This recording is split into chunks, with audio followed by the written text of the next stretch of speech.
In the days of the Jackal, Bianca was certainly the one who understood the Jackal the most. She was an agent with MI6, well-versed in various firearms and weapons. She could always find clues through the smallest details, helping the police solve cases despite her vast knowledge of weapons and excellent reasoning abilities.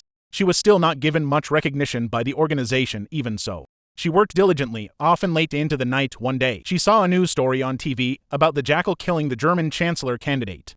She began to study the details of the case. While her superior was holding a meeting about the incident, she walked up to him and recommended herself. Citing her knowledge of snipers, her superior, Richard, rejected her. But Bianca insisted on attending the meeting. Reluctantly, Richard allowed her in during the meeting. The German intelligence agency asked MI6 for help, hoping to get useful information, although she was sitting at the farthest corner.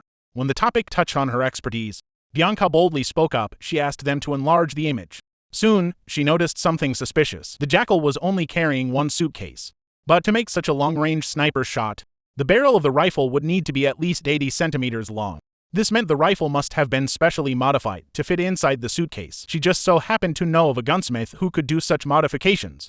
After the meeting, her superior kept her behind and instructed her to follow this lead. Before she left, he patted her on the shoulder and entrusted her with this important task. Bianca knew this was her chance to prove herself, so she immediately contacted an informant. Although it was her daughter's parent-teacher conference, she gave it up and flew straight to Northern Ireland to meet the informant. She had once saved this informant's life and was now using that to force her to provide information. The informant's husband was the brother of Norman, the gunsmith, so she surely had Norman's contact information. Bianca demanded that the informant get Norman's details from her husband, but the informant refused. She didn't want to risk Richard her peaceful life. Bianca threatened her, saying she would send her back to prison if she didn't cooperate. However, when Bianca returned home, she had not received any information from the informant, and the informant had blocked her. It seemed the informant wasn't going to cooperate, so Bianca came up with a bad idea. She found out that the informant's daughter was in London and had joined an extremist group. She proposed to her superior to use the informant's daughter to pressure her. Her superior agreed, so when the informant's daughter participated in a protest, with the help of a friendly police officer, they arrested the girl. They locked her up. But Bianca didn't know that the girl had a heart condition. She became too emotionally agitated in jail and collapsed from the strain. By the time Bianca arrived, the girl was already unconscious. Bianca rushed her to the hospital, but the girl passed away in the ambulance. Upon hearing about her daughter's arrest, the informant immediately called Bianca, unaware that her daughter had already died. She suspected that Bianca was responsible for her daughter's arrest. Bianca, of course, denied it. The informant then said she would cooperate as long as Bianca could free her daughter. Isabel, Bianca's superior, was very displeased with the girl's death caused by this accident. However, what Isabel cared about was not the girl's life, but that this incident could damage MI6's reputation. So, they instructed Bianca to reveal the identity of the police officer who arrested the girl, seemingly preparing to blame him for everything. Bianca proposed continuing the investigation along this lead. Isabel agreed. So Bianca went back to find the informant, lying that she could arrange for her daughter's release, but only if she could provide Norman's information within 24 hours. The informant's family was not financially well off, and they couldn't even afford a flight to London.